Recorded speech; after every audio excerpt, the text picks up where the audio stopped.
त्या संदर्भात बोलण्यासाठी आपल्यासोबत आंतरराष्ट्रीय ख्यातीचे विश्लेषक शैलेंद्र देवळाणकर आपल्यासोबत आहेत। शैलेंद्रजी, स्वागत आहे आपल्या एनडीटीव्ही मराठीवर। सर, रशिया आणि युक्रेनमध्ये 2 वर्षांपेक्षा जास्त काळ संघर्ष सुरू आहे। रशिया सातत्याने युक्रेनवर हल्ला करतोय आणि या युद्धात युक्रेनची शहरही उद्ध्वस्त होतात आणि युद्धाचे परिणाम जगभरात पाहायला मिळतात। मग या महिनाभराकरता युद्धबंदीचा हा जो निर्णय घेण्यात आलाय, याच्यात अमेरिकेचा हेतू साध्य होईल का, हा माझा पहिला प्रश्न आहे। मला असं वाटतं की ही निश्चितच एक सकारात्मक घडामोड आहे। गेली 2 वर्ष झाले रशिया आणि युक्रेन यांच्यामधला जो संघर्ष आहे तो चालू आहे। सुरुवातीला हा साधारणतः 1 महिना चालेल असं वाटलं, मग नंतर काही महिने चालेल, परंतु तो थांबण्याचं नाव घेत नव्हता। 2 वर्ष झाले हा संघर्ष सातत्याने चालू आहे आणि याची किंमत केवळ युरोपियन देशच चुकवत आहेत असं नाहीये, संपूर्ण जगाला आज त्याची किंमत मोठ्या प्रमाणावरती चुकवावी लागते। त्यामुळे डोनाल्ड ट्रम्प राष्ट्राध्यक्ष बनल्यानंतर हे युद्ध थांबण्याच्या दिशेने अत्यंत सकारात्मक अशा प्रकारची पावलं पडायला सुरुवात झाली।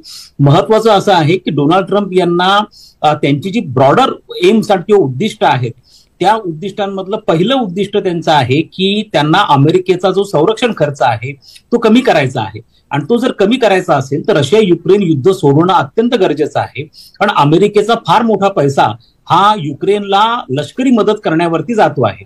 त्यामुळे त्यांची पहिली प्रायोरिटी आहे। निवडणुकांच्या काळामध्ये प्रचारादरम्यान देखील डोनाल्ड ट्रम्प यांनी सांगितलं होतं की मला अध्यक्ष बनू दे, 24 तासामध्ये मी हा संघर्ष सोडवतो, आणि त्या दृष्टिकोनातून त्यांच्या चर्चा चालू आहेत। मला असं वाटतं की हा 1 महिना जरी संघर्ष थांबलेला असला तरी हा पूर्ण युद्धबंदीच्या दिशेने पडलेलं एक पाऊल आहे असं आपल्याला म्हणावं लागेल। हा संघर्ष पूर्णपणे थांबणं अत्यंत अवघड आहे। याचं कारण असं आहे की जे प्रांत युक्रेनचे रशियाने आपल्या कब्जामध्ये घेतलेले आहेत ते पुन्हा एकदा युक्रेनला मिळावेत अशी युक्रेनची इच्छा आहे। रशिया त्याला सोडायला तयार होणार नाहीये, पण निदान दोन्ही पक्षाकडनं जर संघर्ष थांबवला गेला, हिंसा थांबली, तरी तो एक मोठ्या प्रमाणात रिलीफ असेल। स्टेटस को जरी मेंटेन झाला तरी तो एक प्रकारचा रिलीफ असेल असं आपल्याला म्हणावं लागेल।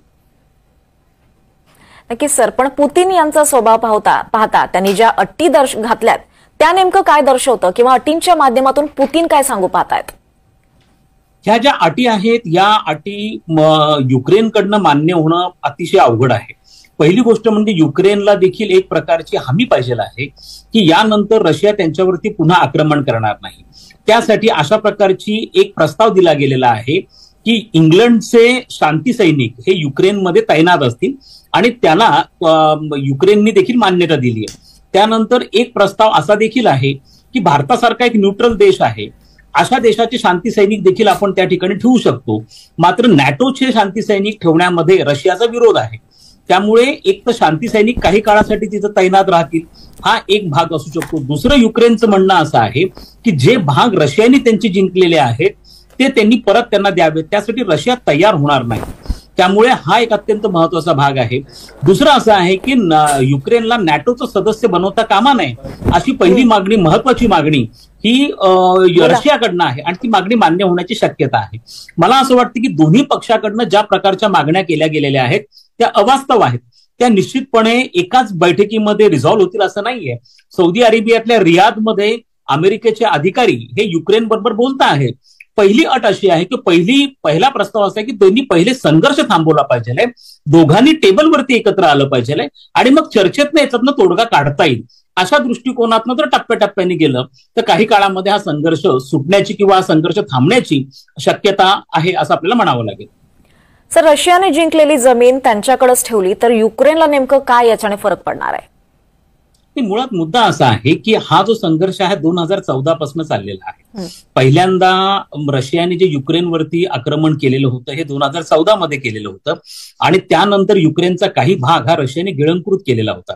याच्यामधला मूळ प्रश्न लक्षात घ्या की हा सगळा संघर्ष निर्माण झालाय तो युक्रेन हा नॅटोचं सदस्य बनण्यासाठी ज्या पद्धतीची घाई करत होता आणि नॅटो सदस्यांनी देखील त्याला ऍक्सेप्ट करण्यासाठीची तयारी दाखवलेली होती। जर तसं घडलं असतं तर नॅटोचं सैन्य हे रशियाच्या दारामध्ये जाऊन पोहोचलं असतं, कारण जर युक्रेनची राजधानी कीववरनं एक मिसाईल फायर केलं गेलं तर ते मॉस्कोला पोहोचण्यासाठी काही मिनिटं लागू शकतात। त्यामुळे जर नॅटोचा सदस्य युक्रेन बनला असता तर रशियासाठी ते अत्यंत धोक्याची घंटा होती। तसं होऊ नये त्यामुळे रशियाने युक्रेनवरती आक्रमण केलेलं होतं.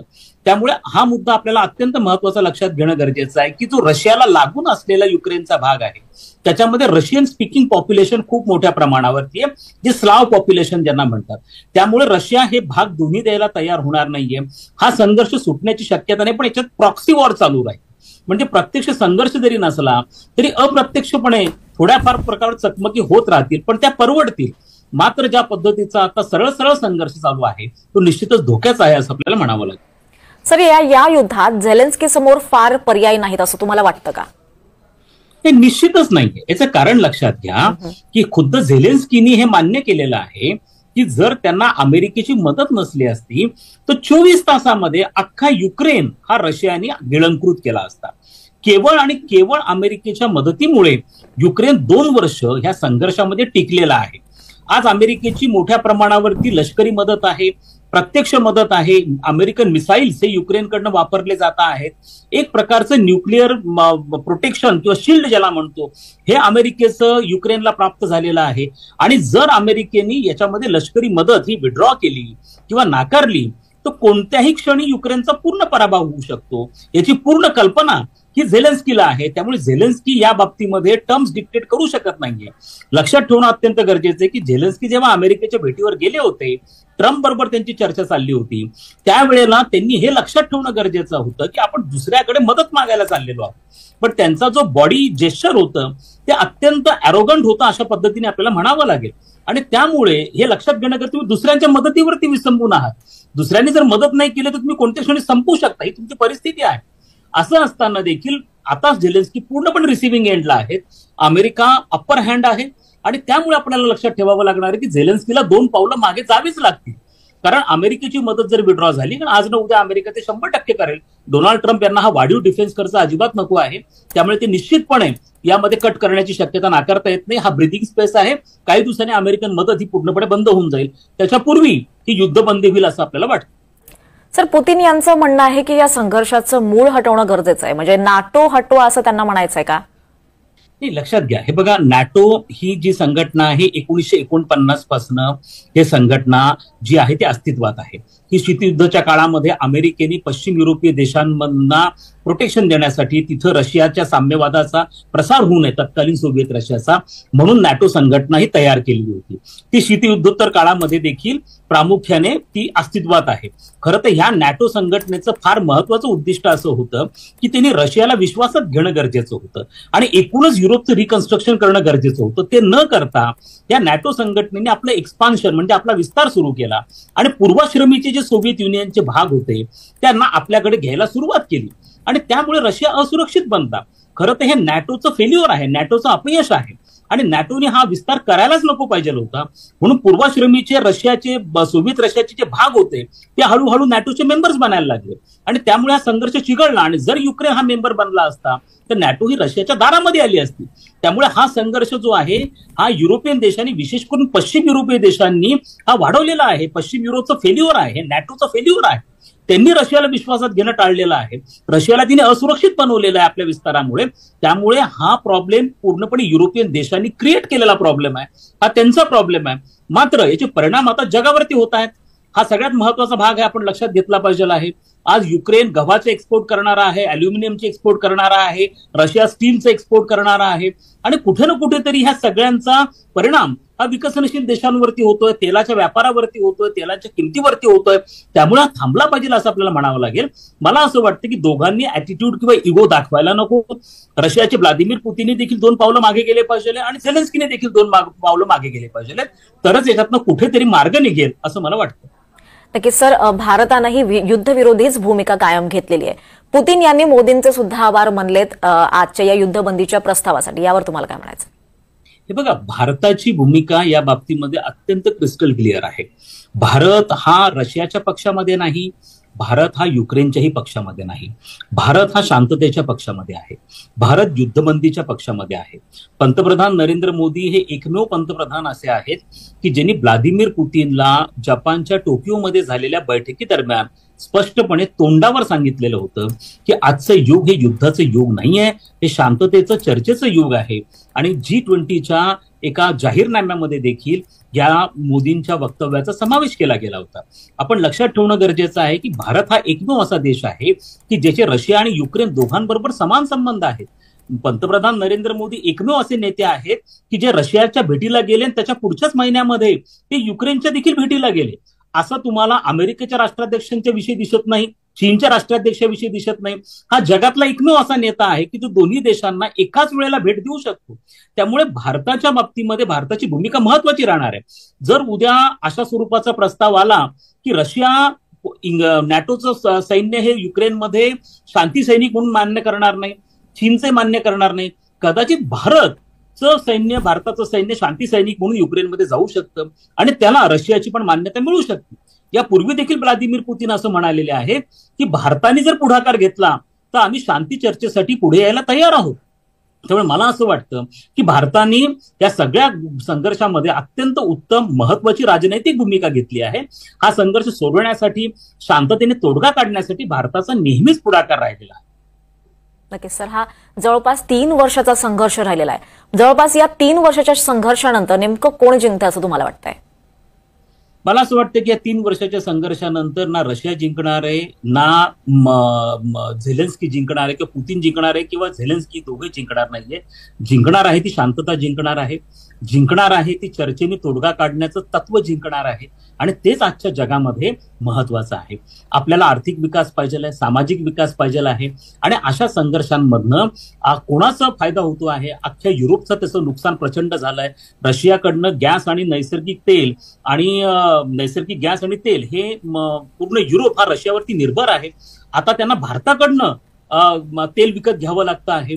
त्यामुळे हा त्यांच्या दृष्टीने अत्यंत हे ज्याला आपण म्हणतो कोविड नंतर त्यांच्या अर्थव्यवस्था डबघाईला आलेल्या आहेत. आणि आता मात्र युरोपियन देशांची अवस्था अतिशय वाईट झालेली आहे. त्याच्यामध्ये डोनाल्ड ट्रम्प यांची धोरणं ही असुरक्षित बनवणारी आहेत. ते सिक्युरिटी गॅरंटी युरोपची पण घ्यायला तयार नाहीयेत. तर मला असं वाटतंय की हा जर दोघांनी मिळून चर्चेचा मार्ग किंवा चर्चेसाठी दोघं एकत्र आले, एका टेबलवरती आले तर तो निश्चितपणे शांततेचा विजय असेल, निशस्त्रीकरणाचा विजय असेल, अहिंसेचा विजय असेल असं आपल्याला म्हणावं लागेल. कोणताही देश आजकालच्या याच्यामध्ये प्रत्यक्ष विजय होईल अशी परिस्थिती आता नाहीये. सगळं जग एक दुसऱ्यांवरती निर्भर आहे, परस्परावलंबी तो वाढलेला आहे आणि त्यामुळे कोणत्याही देशाने अशा प्रकारे हिंसेचा, संघर्षाचा मार्ग घेण्याऐवजी चर्चेच्या माध्यमातून अशा स्वरूपाच्या संघर्षांवरती, राजकीय स्वरूपाच्या संघर्षांवरती तोडगा काढला पाहिजे असं माझं स्पष्ट मत आहे. तर मला असं वाटतं विजय कोणाचा होणार? तर विजय निश्चितपणे शांततेचा होणार आहे. नक्कीच सर, डोनाल्ड ट्रम्प यांनी हमास इस्रायल एकीकडे युद्ध थांबवलं आणि आता हा युद्धबंदीचा प्रस्ताव, ट्रम्प हे काय इतिहास पुरुष ठरू पाहतायत का?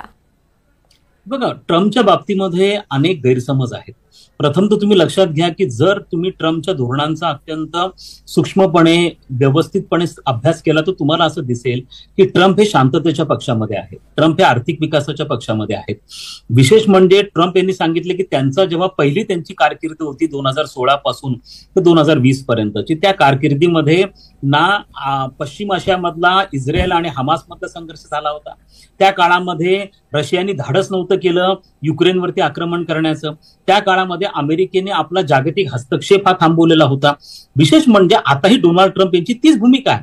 डोनाल्ड ट्रम्प यांच्या परराष्ट्र धोरणाची जी 3 प्रमुख उद्दिष्ट आहेत त्यापैकी संरक्षणावरचा खर्च कमी करणं, जागतिक पातळीवरती एखादा अण्वस्त्र बंदी करार करणं आणि आर्थिक विकास घडवून आणणं.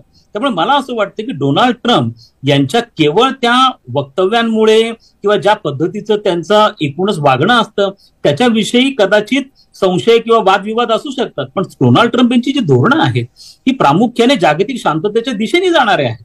त्यामुळे मला असं वाटतं की ट्रम्पच्या बाबतीमध्ये त्यांनी जर पुढाकार घेतला की अमेरिकेच्या हस्तक्षेपवादी धोरणांना मुरड घालायची, जगातले संघर्ष थांबवायचे, रशिया, चीन यांना सगळ्यांना एकत्र करायचं, जागतिक मोठा एखादा अण्वस्त्र प्रसार बंदी करार घडून आणायचा आणि आर्थिक विकासावरती लक्ष केंद्रित करायचं, तर असे उद्दिष्ट असतील तर निश्चितपणे ते जगासाठी देखील उपकारक असेल असं मला वाटतं. नक्कीच, धन्यवाद सर. आपण अगदी सखोल आणि साध्या आणि सोप्या शब्दात या सगळ्या घटनेचं विश्लेषण केलं त्याबद्दल आपले खूप खूप खूप आभार.